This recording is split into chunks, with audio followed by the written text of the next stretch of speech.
സൗബാൻ റളിയല്ലാഹു അൻഹു പറയുകയാണ്, അള്ളാന്റെ തിരുദൂതരെ, ഈ ദുനിയാവിൽ നിന്ന് അല്പനേരം താങ്കളെ വിട്ടുനിൽക്കുമ്പോഴാണ് എന്റെ ഈ മനപ്രയാസമെങ്കിൽ ഞാൻ ആലോചിച്ചു കാട് കയറിപ്പോയി, അള്ളാന്റെ തിരുദൂതരെ, അങ്ങ് ഞങ്ങളോട് വിട പറഞ്ഞു പോകുമല്ലോ, അല്ലെങ്കിൽ അങ്ങയെ ഞങ്ങൾ വിട്ടുപിരിഞ്ഞു പോകുമല്ലോ. അങ്ങനെ പോയി കഴിഞ്ഞാൽ താങ്കൾ ആഖിറത്തിൽ പ്രവാചകന്മാരോടൊപ്പം ഉന്നതമായ ദറജയിലായിരിക്കൂലേ, സ്വർഗത്തിലെ ഉന്നതമായ പദവികളിൽ മഅൻ നബിയീൻ, നബിമാരോടൊപ്പമായിരിക്കൂലേ അങ്ങ്? ഈ സൗബാൻ സ്വർഗത്തിൽ പ്രവേശിക്കാൻ തന്നെ ഭാഗ്യം കിട്ടിക്കഴിഞ്ഞാലും സ്വർഗത്തിന്റെ ഏതെങ്കിലും അടിത്തട്ടിലല്ലേ ഈ സൗബാൻ ഉണ്ടാവുക? അള്ളാന്റെ തിരുദൂതരെ, അങ്ങയെ ഈ സൗബാന് കാണാൻ കഴിയുമോ നബിയെ?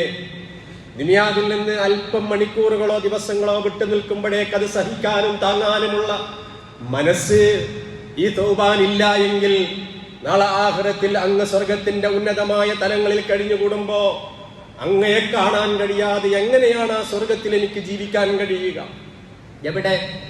സ്വർഗത്തിൽ പോലും അങ്ങയുടെ സാന്നിധ്യമില്ലാതെ, അങ്ങയുടെ കൂട്ടില്ലാതെ എങ്ങനെ എനിക്ക് ജീവിക്കാൻ കഴിയും നബിയെ?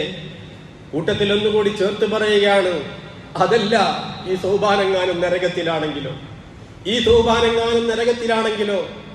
ഒരിക്കൽ പോലും താങ്കളെ കാണാൻ എനിക്ക് കഴിയൂലല്ലോ നബിയെ എന്ന് സങ്കടപ്പെട്ട് സൗബാൻ റളിയല്ലാഹു അൻഹു